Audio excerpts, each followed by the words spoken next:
This is Rummy's Corner.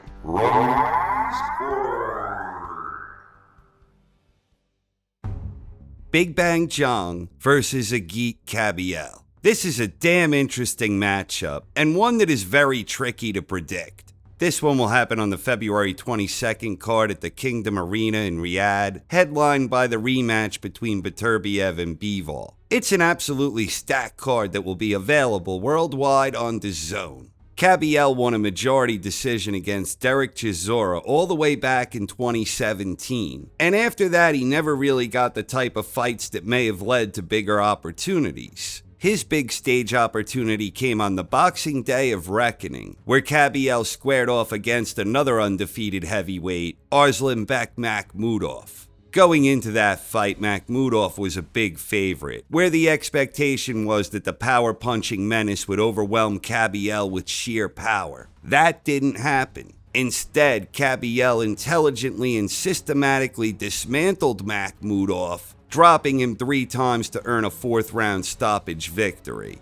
After that, Kabayel got another high-profile opportunity against another undefeated heavyweight, Frank Sanchez, who himself was also victorious on the Day of Reckoning. This one was part of the Ring of Fire card, the first fight between Usyk and Fury for the undisputed heavyweight crown. Once again, Kabayel shined under the big spotlight, and once again, he put forth a methodical and intelligent effort. It wound up being a one-sided affair, where Sanchez got dropped twice in round 7, the last of which led to a definitive knockout. The 32-year-old German heavyweight has a perfect 25-0 record, with 17 wins coming by way of knockout. On the other side, the 41-year-old Chinese heavyweight has a record of 27-2-1, with 22 wins coming by way of knockout. Like Kabayel, for most of his career, Zhang was unable to secure the type of fights that would lead to bigger opportunities. He suffered a major setback against Jerry Forrest.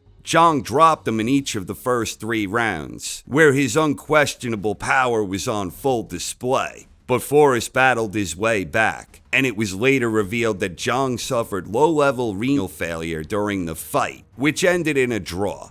Zhang's first real big opportunity came when he faced undefeated contender Filip Hrgović in an IBF eliminator. Hrgović was having problems securing an opponent before Zhang stepped up. This one wound up being an action-packed war where both heavyweights were landing a great abundance of big heavy shots. And at the end of 12 rounds, Hrgović was awarded a unanimous decision victory. But Zhang's stock actually went up after this loss, where many observers believed he deserved to win. Then Zhang had the big back-to-back victories against the then highly regarded undefeated juggernaut Joe Joyce, where Zhang couldn't miss the mark with his big left before scoring the stoppage in their first fight, and then he stopped Joyce with a mean right hand in round 3 of their rematch. After that, Zhang lost a 12-round majority decision against former WBO champion Joseph Parker, despite losing the fight, where he was outworked and out-hustled for large stretches. Zhang did manage to drop Parker twice in a losing effort. In his most recent bout, Zhang stopped former WBC heavyweight champion Deontay Wilder in brutal fashion, and that is where we stand. So who will win? Both of these guys are exceptionally smart boxers who are good at setting traps and lulling opponents into a false sense of security, where each has an uncanny ability to deceive, and they are both very sneaky with their delivery. Kabayel is younger, has better stamina, and has all-around better speed and movement. Zhang is the more powerful puncher, and he is more experienced at the elite level. In recent years, Zhang is the one consistently facing tougher and more proven opposition, which is part of what makes rating Kabayel difficult itself. He obviously has talent, but recently he made his name against Makhmudov and Sanchez, themselves both largely unproven.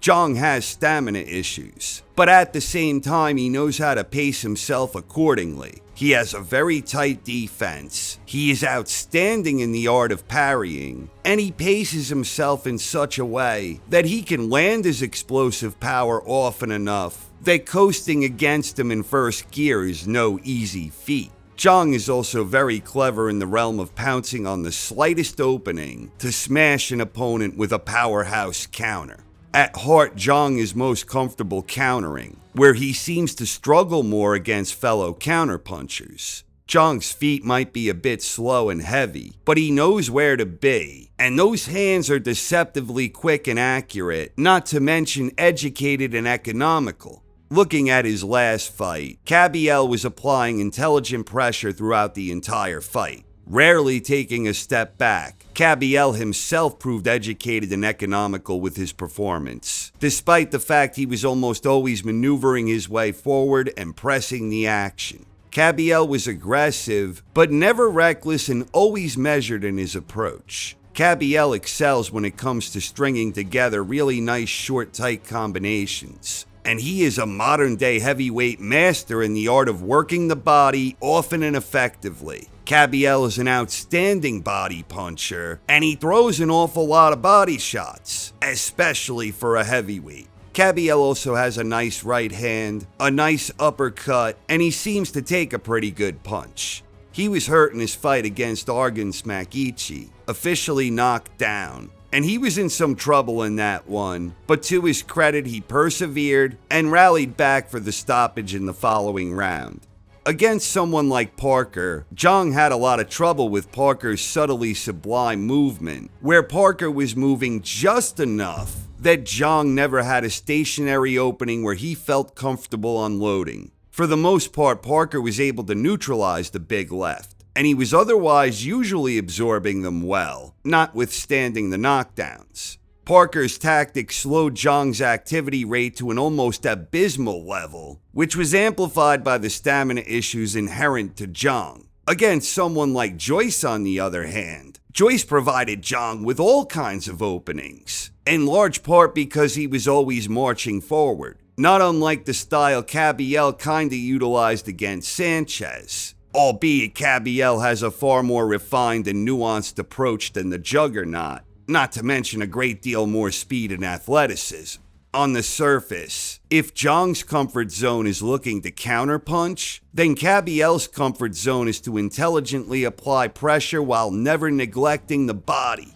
It's such a damn interesting fight. On one hand, Kabayel looks to apply pressure and mixes attacks upstairs and down. It's something that should provide a powerhouse like Zhang with ample opportunities to discover a big opening, and Zhang excels at discovering and exploiting such holes. On the other hand, with his activity rate and his awesome ability to dig to the body, this could prove devastating for Zhang if a prolonged fast-pace sees him frequently getting tagged downstairs. In his fight against Makhmudov, however, Kabayel obviously respected his power, where he used a lot more lateral movement in the early rounds to help get a read on Makhmudov. That didn't take long, and a couple of rounds later, Kabayel was already turning up the heat. But the point is that Kabayel is versatile and is capable of changing up his approach depending on the opponent. That one almost reminded me of the Mountain and the Viper.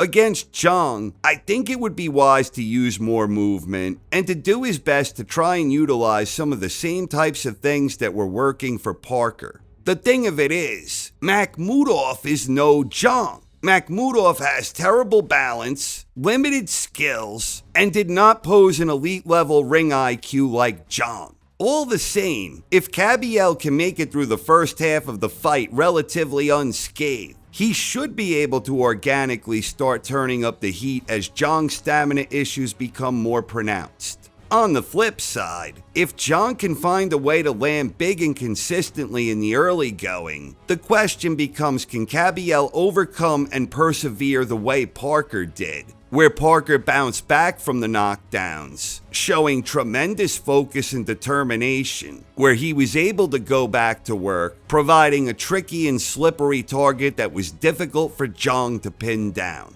I honestly have no idea what to expect in this one. I definitely believe that Zhang is clever enough to find ways to deliver his tremendous firepower effectively. Even if Zhang cannot land something big early, he is very smart and patient. And at some point or another, one would think that Kabayel will eventually revert to his comfort zone, where he will want to dig into that ample body whenever he can. I will not be the least bit surprised if Zhang's power wins the day. I think this fight is more likely to loosely resemble Zhang's fight with Hrgovic than his fight with Parker. I believe this one could be a real barn burner, as they say, especially if Kabayel shows a strong chin.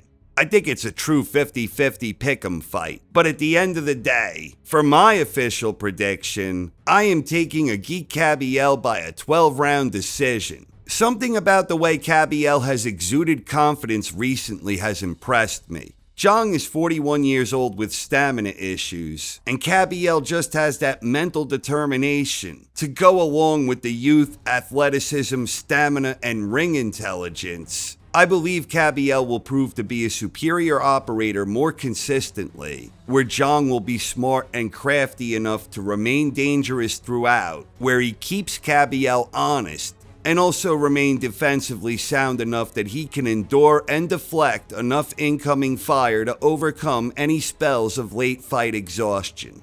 So I am taking Kabayel by decision, but as always, what the hell do I know? I ain't exactly Quasimodo over here, but I am extremely fired up for this one. I think it's a fascinating clash of styles, and I think it's a terrific matchup for heavyweight boxing where the winner will clearly deserve a big-time opportunity. Watch Zhang Kabayel on a truly terrific fight card, the fight card of the century, featuring the undisputed light heavyweight rematch on the undisputed global home of boxing, live worldwide on DAZN. Click the link in the description to buy the pay-per-view now, with no subscription required. Also, for those interested, my exclusive Beterviev Bivol rematch preview will be broadcast fight week on DAZN. Who do you think will win? Please share your thoughts in the comments section. Thank you very much for watching, everyone. I hope you enjoyed and have a wonderful night. This is Rummy's Corner.